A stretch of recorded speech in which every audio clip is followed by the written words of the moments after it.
This rogue review is on Age of Empires 2 Definitive Edition. This game has had a very long history. The original game came out in 1999 as Age of Empires 2 Age of Kings, before it got an expansion which was called The Conquerors, which actually happens to be the first game I ever remember watching as a kid, and at the time I was blown away. It's had a consistent following ever since, and in 2013 there was a remaster called Age of Empires 2 HD Edition, and then in 2019 the game that we're looking at today, Age of Empires 2 Definitive Edition, was released in 2019.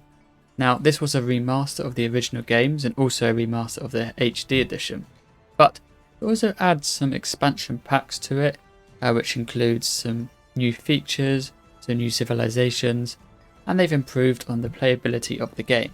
But is it any good? Was there any point in updating this old game, or is this remaster just a waste of time? Let's have a look, and remember to like and subscribe and argue amongst yourselves in the comment section.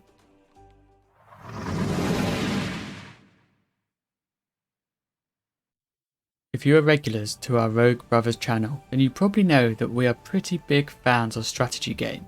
This game is a real-time strategy game based on the empires that reigned in the Middle Ages. Now, who doesn't love the Middle Ages? And this game really brings to life the feeling of these empires that you get to command to destroy your enemies. The main element of this game is balancing your economy and military production to defeat your opponent in various ways, but mainly through pummeling them into resigning. Villagers gather resources which are wood, food, stone and gold, and they also build buildings to get your civilization going before you can create units, and then you upgrade using new technologies to get the better of your opponent. The game, having been worked on and tweaked over 20 years, has resulted in a great balance between costs of units and their individual stats. You can imagine it a bit like a very large game of rock, paper, scissors, where certain units are very good against other units. For instance, pikemen are good against cavalry, or skirmishers are good against archers, and yet it isn't an instant win if you have the right counter to the opponent's unit. For instance, cavalry can raid bases and kill off villagers. Pikemen are too slow to get to them, resulting in one player's resources snowballing out of control. Also, if you have enough archers and have upgraded them, you can get the better of the opponent's skirmishers, even though they are a counter to your unit. Also, there is nowhere in the rules stating you have to only bring one unit to the fight. You could bring a rock, paper and scissors to the fight, or you could just crush any unit in front of you with a massive army of siege onagers.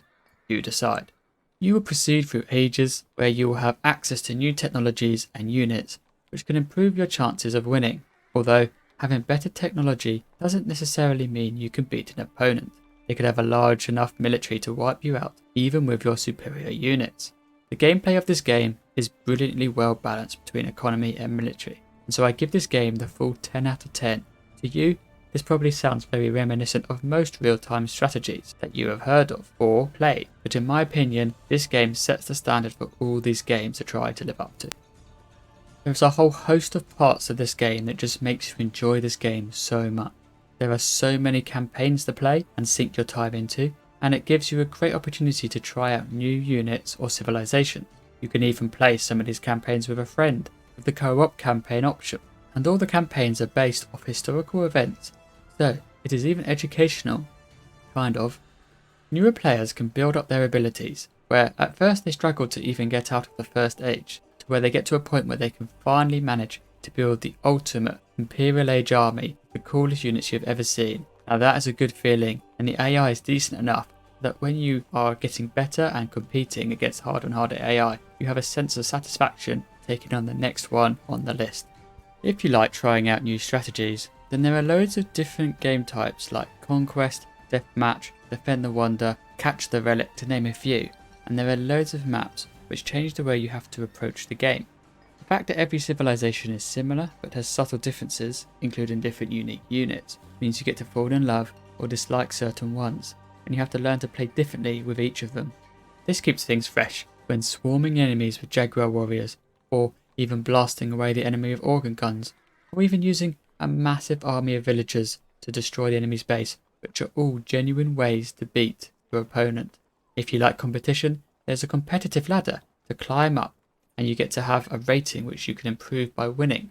But if you just want to have fun building your own map or even create your own campaign, there is a custom scenario section just for you. I would say that single player is good. There's nothing quite like playing with your mate. especially when you get to rescue them and save the day at the last minute, and you can have up to 8 players in this game.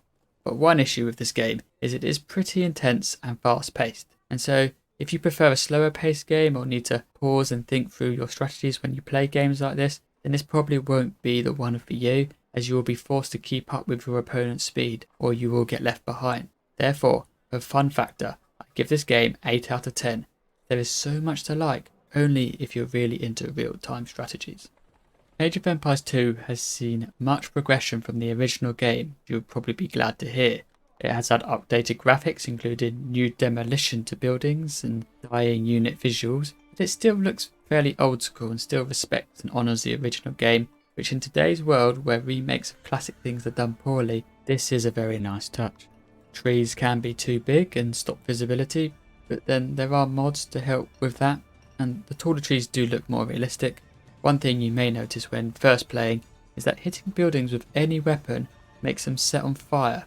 The fire is just a visual aid to show the damage of the building, and it doesn't spread or do damage to the building, but when you think about it, it doesn't make a huge amount of sense. Also, when talking about sense, the gold is just hanging around in clumps on the map, and stone is a very limited resource, which seems odd, but the simplicity is what is important to make the game more fun to play. Taking away the realism increases the enjoyability of the game, so I'm cool with that. The cliffs are confusing too, and mountains look crazy, but the visuals are there for the sake of gameplay over realism, so why should I moan? Also, civilizations have different looking buildings, which is a great touch, but generic units all look the same for all civilizations. It'd be cool to have a few subtle changes between nations. The visuals, I give this game a solid 7 out of 10, as the graphics needed to focus on making the gameplay as good as possible and holding true to the original look of the game, rather than making something look beautiful and have photorealism. In Age of Empires 2 Definitive Edition, there's a lot to learn which can be pretty daunting, but the tutorials are great, and there is even an Art of War tutorial to get you started on most maps, get you up to speed to compete online with the average player that you'll come up against. The campaigns you can progress through, and they have different difficulty levels which show when you beat it. With the competitive ladder, you can progress up through the ratings, and you have a player rating for both playing by yourself and in team games, meaning you get to play with people of your level of ability, and you can climb through the ranks either with your friends, which is fun, or even by yourself. If you even get good enough, you could even compete in tournaments. I'm talking like really good when I talk about that.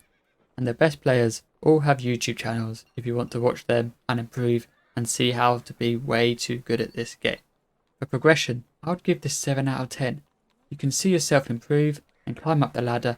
It takes a lot of time to progress to a stage where you are proficient at most things, and some people aren't keen on investing that amount of time, which is fair.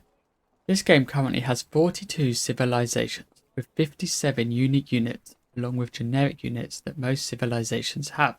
Now that is a lot of games if you want to try them all out and see how they each play. Different civilizations specialise in different ways of playing. You can probably find one that suits your favourite style of play, and all civilizations have a way to deal with opponents' units. It is just some do it better than others, so you are always in for a chance no matter what you are up against. There are many different tactics and no right way to play. You can change it up and keep learning, and there are so many maps and game modes.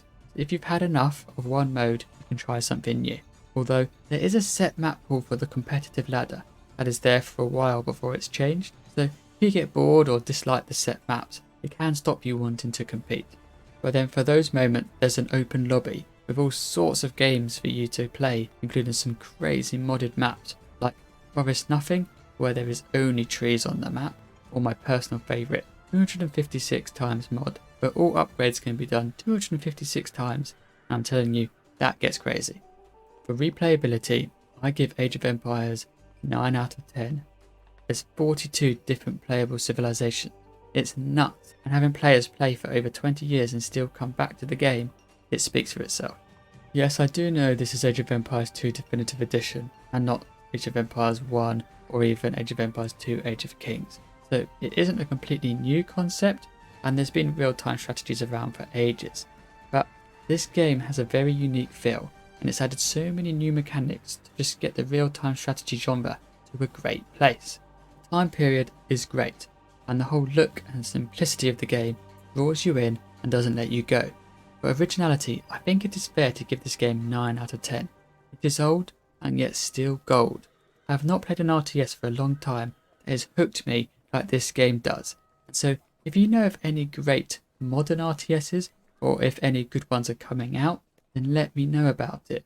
The newer Age of Empires games, or the newer Company of Heroes games, or even any newer RTSs that I have played, and even at a push, the new Total War games, which arguably aren't really RTS, they're only half RTS, they just don't have that spark that the classics had, and it just leaves you wanting more.